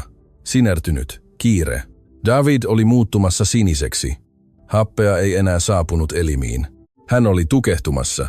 Fabricius sulki silmänsä ja antoi puhtaan avuttomuuden kyyneleen valua alas likaiselta poskeltaan, paksu ja painava kyynel. Hän katsoi titaanikammiota. Poika oli toisella puolella kaupunkia kuolemassa, ja parannuskeino oli 3 metrin päässä, piilossa hajoamattoman byrokratian, koston ja teräksen muurin takana. Hän avasi silmänsä. Epätoivo katosi, korvaten sen jääkylmällä, absoluuttisella ja pelottavalla selkeydellä. Oli vain yksi avain avata tuo ovi, ja se tulisi maksamaan hänelle kaiken, mitä hänellä oli. Fabricius avasi puhelimensa lukituksen, ohitti Natalian viestin ja valitsi suoran numeron salatulla linjalla. Se soi kerran, se soi kahdesti. 3. kerralla videopuhelu yhdistyi. Näyttö valaistui ja näytti Fabiola Majewskin kasvot. Hän istui isänsä ylellisessä kirsikkapuusta valmistetussa työhuoneessa polttaen erittäin ohutta savuketta. Hienovarainen, myrkyllinen ja voitokas hymy kaartoi hänen täydellisesti punaisiksi maalatuilla huulillaan. Onko sinulla vaikeuksia päästä omaan kotiisi, rakas? Fabricius, valheellisen myötätuntoisella äänellä, joka sai Nonaton leuan nykimään kuullessaan sen kaiuttimesta. Fabricius ei tuhlannut aikaa, ei huutanut, ei loukannut häntä. Jokainen egoon käytetty sekunti oli sekunti, happea varastettu hänen pojaltaan. Mitä haluat? Fabricius kysyi tasaisella, kuolleella äänellä, pitäen puhelinta kasvojensa edessä maanalaisessa käytävässä. Aseta hintasi, Fabiola. Sano numero. Mitä tarvitset syöttääksesi koodin järjestelmään ja avataksesi tämän kammion heti? Fabiola veti henkeä savukkeesta ja puhalsi savun hitaasti kameraan päin. No, missä on raivokas leijona, joka heitti minut ulos talosta puoli tuntia sitten? Missä on mies, joka polttaa maailmani tuhkaksi? Hän nojasi eteenpäin. Sanoit minulle, että olit saanut kaiken, Fabricius, mutta unohdit ilmeisesti, että hallitus voi mitätöidä turvatunnuksesi, jos todistan, että olet vaaraksi yhtiölle ja hyökkäät omiin laboratorioihisi aseistettujen palkkasoturien kanssa. No, sanokaamme vain, että tuomari oli samaa mieltä kanssani. 5 minuuttia, Fabiola. Poikani kuolee 5 minuutissa. Nimeä hemmetin hintasi, Fabiola. Hymy katosi hänen kasvoiltaan. Silmät muuttuivat 2 palavaksi, hiilen palaksi. Kaikki. Sana kaikui tason 3 betoniseinistä. Haluan sinun 51% äänivaltaisista osakkeista, Fabiola saneili hain tappavalla nopeudella verenhimoisena. Haluan pulmovita B. N. Ja kaikkien kehitteillä olevien biologisten aineiden yksinoikeuspatentit. Haluan Morumbin kartanon, haluan sijoitusrahastot Caymansaarilla ja haluan sinun allekirjoituksesi ehdottomaan eronilmoitukseen Medeiros Novak lääketeollisuuden toimitusjohtajana, luovuttaen täyden ja ikuisen hallinnan perheelleni. Nonato astui vaatimuksia kuullessaan askeleen eteenpäin hälyttyneenä.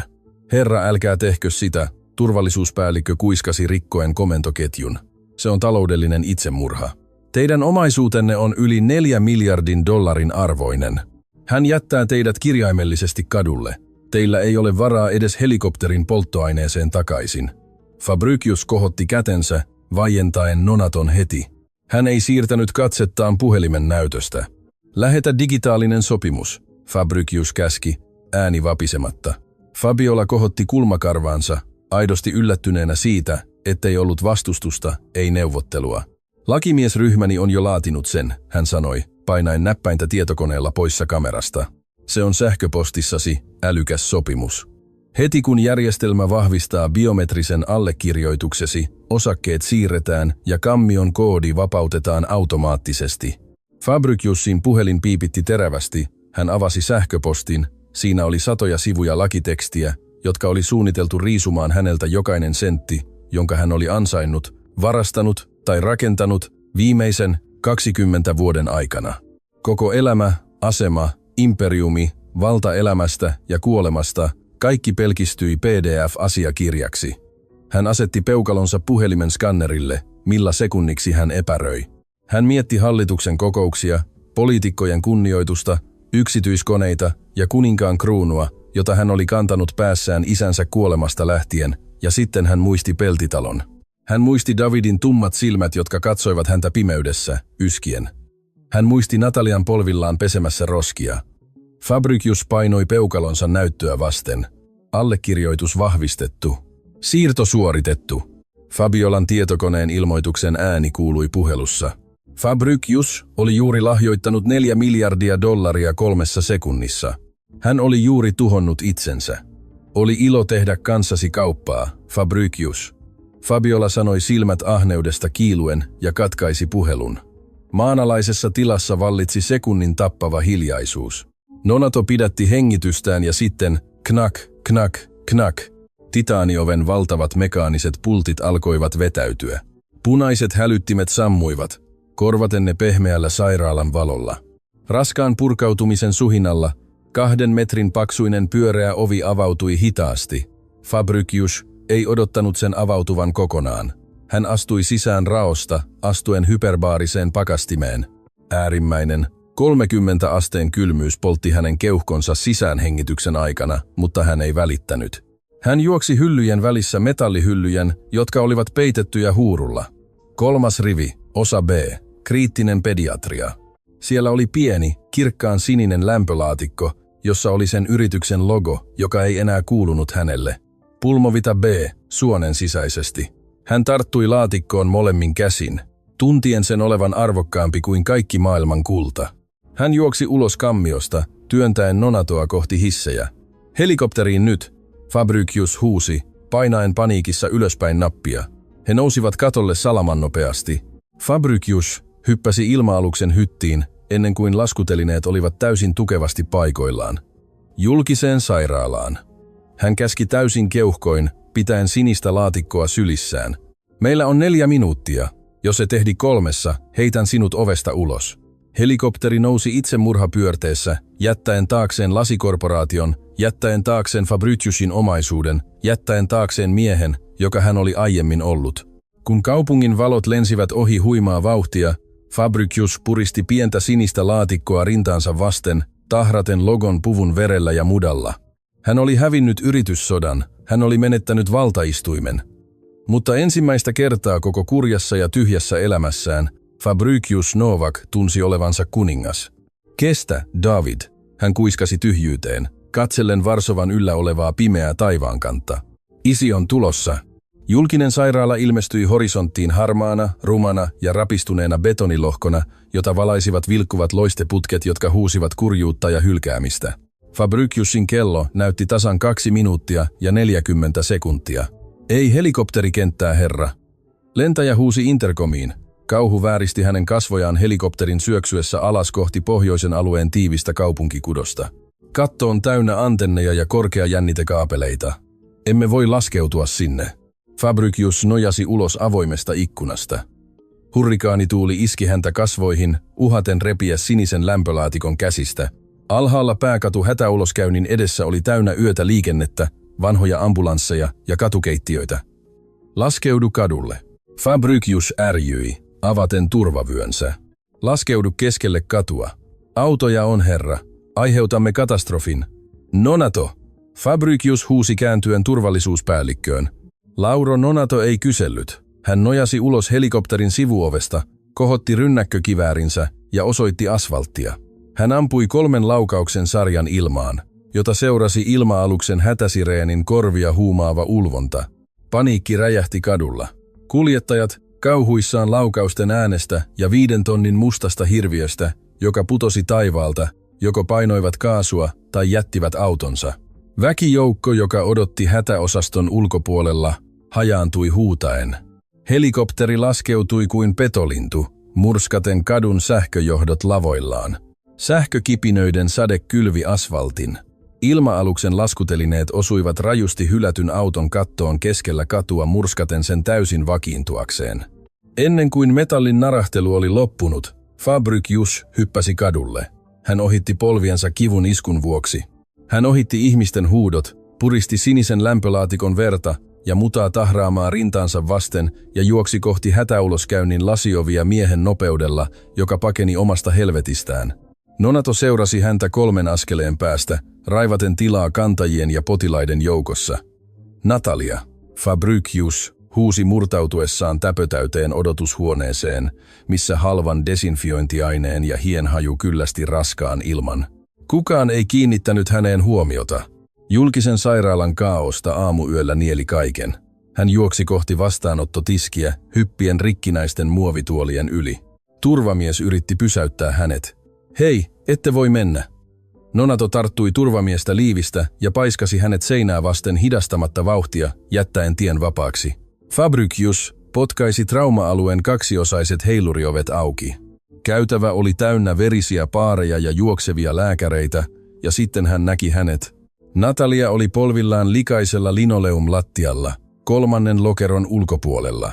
Hänellä oli kädet kasvojen edessä, hän keinui edestakaisin ja päästi niin primitiivisen, niin sydäntä särkevän terävän itkun, että se hyytysi Fabriciusin veren suonissaan. Äänen, jolla äidiltä oli juuri revitty sielu ruumiista. Ei David, ole kiltti, ei!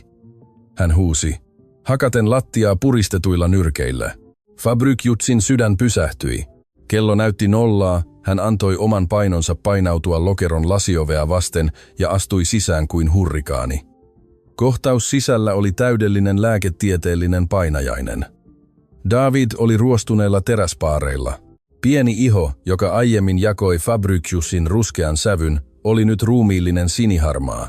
Huulissa oli violettisävy. Kurkusta laskeutui jäykkä muoviputki, joka oli yhdistetty manuaaliseen hengityskoneeseen, jota nuori residenssilääkäri pumppasi kiihkeästi vapisevin käsin. Elintoimintojen monitori ei antanut rytmisiä piipityksiä, se antoi pitkän, jatkuvan ja kirkuvan äänen, tasaisen viivan. Vanhempi lääkäri, läpimärkä hiestä, nosti kätensä Davidin pieneltä rintakehältä ja katsoi seinäkelloa. Kuolinaika. Kello 3:14 aamulla. Ei. Fabriciusin karjaisu tärisytti sairaalan perustuksia. Hän syöksyi paarien päälle, työntäen ylilääkäriä niin väkivaltaisesti, että tämä törmäsi lääkehyllyihin, kaataen kymmeniä lasipulloja lattialle. Fabricius heitti sinisen lämpölaatikon metallitarjottimelle, avasi sen niin voimakkaasti vapisevin käsin, että leikkasi itsensä turvajärjestelmään. Hän repäisi esiin läpinäkyvän lasipullon, joka sisälsi pulmovita B, tä ja paksun sairaalakäyttöisen ruiskun. Ulos täältä, osastonhoitaja huusi yrittäen tarttua Fabriciusia käsivarresta. Kutsukaa turvamiehet, potilas on sydänpysähdyksessä, te ette voi ruiskuttaa mitään. Nonato astui lokeroon sillä millisekunneilla, otti esiin virka-aseensa ja osoitti kattoa kohti. Kukaan ei koske tähän mieheen. Nonato käski äänellä, joka hiljensi paniikin. Jos hän sanoo, että poika pelastetaan, poika pelastetaan. Fabricius ei kuunnellut turvallisuuspäällikön uhkausta, hän ei kuullut Natalian huutoja käytävästä. Hänen näkönsä supistui tunneliin. Hän otti ruiskun, työnsi neulan pullon kumikalvoon ja veti 10 ml:n kiteistä yhdistettä. Kädet, jotka olivat allekirjoittaneet $50 miljoonan fuusioita vapisematta, eivät nyt löytäneet laskimon sisäistä pääsyä poikansa käsivarresta. Fabricius, Natalian ääni, käheä ja murtunut, kuului hänen takanaan. Hän oli astunut lokeroon, näki pullon, jossa oli yrityksen logo, näki Fabriciusin veren tahraavan kristallin, näki tasaisen viivan monitorissa. Äidillinen vaisto ja Varsovan yksityissairaalan parhaimman sairaanhoitajan tarkkuus heräsivät äkkiä kauhun alta. Natalia lähestyi, työnsi Fabriciusin kädet varovasti sivuun ja otti ruiskun. Hän ei epäröinyt. Hän pisti neulan suoraan Davidin kaulasta roikkuvaan keskuslaskimoon ja työnsi sen pohjaan. Pelastava neste katosi pojan verenkiertoon. Sydänhieronta. Natalia käski robottimaisella kylmyydellä katsoen edelleen lamaantunutta residenssilääkäriä. Tee helvetin sydänhieronta heti, jotta veri kierrättää lääkkeen. Nuori lääkäri reagoi, asetti 2 sormea Davidin rintalastan päälle ja alkoi puristaa kerran, 2, 3, 4. Fabricius perääntyi askeleen, nojaten selkänsä kylmää seinää vasten, tuntien, että hänen omat jalkansa eivät enää kannatelleet häntä. Hän ei saanut henkeä. Jokainen sekunti oli ikuisuuskidutusta. Hän katsoi monitorin vihreää ja tasaista viivaa, rukoillen Jumalalta, johon hän oli lakannut uskomasta kauan sitten. 10 sekuntia, ei mitään. 15 sekuntia. David oli edelleen sininen, 20 sekuntia. Sydänpysähdyksen hiljaisuus hallitsi huonetta. Fabricius sulki silmänsä, valmistautuen täydelliseen pimeyteen, valmistautuen jumalalliseen rangaistukseen ylimielisyydestä, Fabriana, 5 hylkäämisvuodesta. Hän oli menettänyt imperiumin turhaan, hän oli tullut myöhässä, ja sitten, piip. Fabricius avasi silmänsä äkkiä. Piip, piip. Monitorin näytön tasainen viiva kaareutui muodostaen pienen vihreän vuoren. Sitten toisen ja toisen. Davidin rintakehä kaareutui äkisti paareilla, ikään kuin näkymätön salama olisi iskenyt hänen selkärankaansa. Pienet silmät avautuivat suurina, verestävänä, etsien ilmaa villillä epätoivolla. Residenssilääkäri repäisi putken kurkusta. Samassa David hengitti sisään. Se oli kostea, syvä, käheä ääni. Kaunein ääni, jonka Fabricius Novak oli kuullut 48-vuotisen elämänsä aikana. Poika yski väkivaltaisesti, sylkien keuhkonestettä Natalian lääkärintakin päälle, ja sitten hän puhkesi voimakkaaseen, kirkkaaseen itkuun, täynnä puhdasta happea. Sinertävä väri alkoi häipyä iholta, korvaten sen lämpimällä ja elinvoimaisella vaaleanpunaisella. Natalia romahti poikansa rintaa vasten, halaten häntä suojelevalla voimalla, hautaten kasvonsa pojan kaulaan itkiessään äänekkäästi. Tällä kertaa ne olivat absoluuttisen kiitollisuuden huutoja. Julkisen sairaalan lääkärit katsoivat toisiaan epäuskoisina. He olivat juuri todistaneet lääketieteellisen ihmeen, jonka oli mahdollistanut lääke, jota he eivät olleet koskaan itse nähneet. Fabricius liukui seinää pitkin, kunnes istui likaisella päivystysosaston lattialla. 4 miljardin dollarin mies, kristallikuningas, piilotti kasvonsa polviinsa ja alkoi itkeä hiljaa. Hänen olkapäänsä tärisivät kouristuksenomaisesti. Hän oli menettänyt Medeiros Novak lääketeollisuuden. Hän oli menettänyt omaisuuden, kartanon, yritystulevaisuuden, mutta monitorin viiva jatkoi voimakasta, rytmistä piipitystä. Pysäyttämätön. Piip, piip, piip. Fabricius hymyili kyynelten läpi. Hän ei ollut koskaan tuntenut itseään niin valtavan rikkaaksi. Aamunkoitto murtautui Varsovan ylle kuin tulipalo oransseina ja purppurina valoina valaisten kaupunkien kaaosta. 4 viikkoa oli kulunut. Vuosikymmenen vakavin talousskandaali hallitsi edelleen otsikoita. Majewskin hallitus, jota johti nyt Fabiola, oli löytänyt myrkyllisen lahjan, jonka Fabricius oli jättänyt hänelle. Kyllä, hänellä oli täysi hallinta. Kyllä, hänellä oli patentit, mutta Fabricius oli tyhjentänyt tutkimusrahastot ja katkaissut kansainväliset sopimukset ennen antautumisensa allekirjoittamista. Fabiola ei ollut perinyt imperiumia. Hän oli perinyt tyhjän kuoren ja miljardin dollarin velkoja. Osakkeet olivat romahtaneet 60%. Majewskin perhe oli raunioina, hukkuneena liittovaltion tarkastuksiin Fabriciusin vuotamien sairaalalahjusten vuoksi. Mutta Fabriciusille millään näistä ei ollut enää merkitystä. Ilma mäen huipulla oli raikasta. Tuhoutunut asfaltti oli kostea edellisen yön sateesta. Fabricius käveli yhteisön kapeaa ja jyrkkää katua pitkin. Hän ei enää käyttänyt 50 zlotyn Tom Ford-pukua. Hänellä oli yllään kuluneet farkut, paksupohjaiset työkengät ja ruudullinen puuvillapaita, jonka hihat oli kääritty kyynärpäihin. Ei ollut saattajaa, ei ollut panssaroitua maastoautoa. Toisessa kädessään hän kantoi muovista ostoskassia täynnä tuoreita hedelmiä, lihaa ja lämmintä leipää. Toisessa hänellä oli pienipuinen laatikko, jossa oli rakennuspalikoita. Hän pysähtyi mäenrinteen talon eteen. Sama halkeileva, paljas tiiliseinä, sama peltikatto. Mutta nyt ruostunut metalliovi ei ollut lukossa, se oli auki raollaan päästäen sisään aamun puhtaan valon. Fabricius kurkisti sisään. Sisällä pieni horjahteleva pöytä oli peitetty puhtaalla pöytäliinalla. Natalia oli selin oveen päin, paistamassa munia 2 polttimen hellalla. Hänellä oli yllään yksinkertaiset siviilivaatteet, hiukset valahtaneina hartioilleen. Hänellä ei enää ollut kulunutta univormua, ei keltaisia hanskoja, eikä murskaavan kauhun painoa selässään. Pöydän juurella, istuen puhtaalla savilattialla, oli David. Poika oli saanut painonsa takaisin. Hänen kirkkaat ja tummat silmänsä, elävä heijastus isästään, olivat keskittyneitä leikkimään muovileluautolla, josta puuttui yksi pyörä. Hengitys oli syvää, äänetöntä ja täydellistä. Fabricius koputti varovasti metallioven pieleen rystysillään. Natalia kääntyi ympäri. Nähdessään hänet siinä seisomassa oven kynnyksellä, ilman liikemiehen maskia, pieni ja ujo hymy ilmestyi hänen kasvoilleen. Raivo, kauna ja viha olivat alkaneet parantua. Mies oli antanut koko maailmansa poikansa elämän puolesta ja nainen tiesi sen.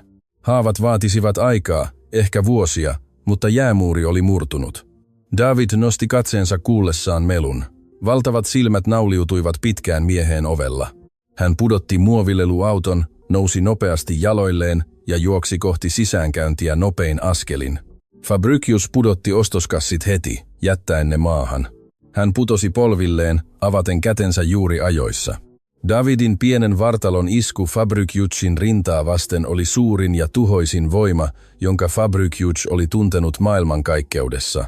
Poika kietoi ohuet kätensä isänsä kaulaan, hautasi kasvonsa Fabriciusin olkapäähän, hengittäen elävän hurrikaanin voimalla. Fabricius sulki silmänsä ja hautasi kasvonsa Davidin tummiin hiuksiin. Hän nuuhki halvan saippuan ja puhtaan elämän tuoksua. Hän puristi poikaa rintaansa vasten suojelevalla ja murtumattomalla voimalla. Kyyneleet valuivat uudelleen, mutta tällä kertaa ne olivat vapaan miehen kyyneleitä. Hei mestari, Fabricius kuiskasi, ääni murtuneena puhtaimmasta ja villeimmästä rakkaudesta, jota ihminen voi tuntea. David irrottautui hieman, katsoi häntä silmiin ja antoi hänelle valtavan hymyn, jossa ei ollut jälkeäkään sairaudesta tai pelosta. Toitko minun palikkani, isä, poika sanoi, osoittaen maassa olevaa laatikkoa. Sana isä leijui peltitalon ilmassa. Se ei kaikunut marmorikäytävillä. Sitä ei sanottu yritysten perillisten edessä, eikä osakkeen omistajien kokouksissa. Se sanottiin kurjuuden sydämessä, missä Fabricius Novak oli löytänyt elämänsä ainoan todellisen rikkauden. Fabricius vastasi hymyyn, otti puupalikat ja nosti pojan syliinsä, nostaen hänet maasta kuin pyhimmän pokaalin maailmassa. Hän astui taloon, jossa odotti vastaleivotun kahvin tuoksu ja kodin lämpö. Kristalli-imperiumi oli romahtanut tuhkaksi, mutta veren imperiumi oli vasta alkamassa rakentua.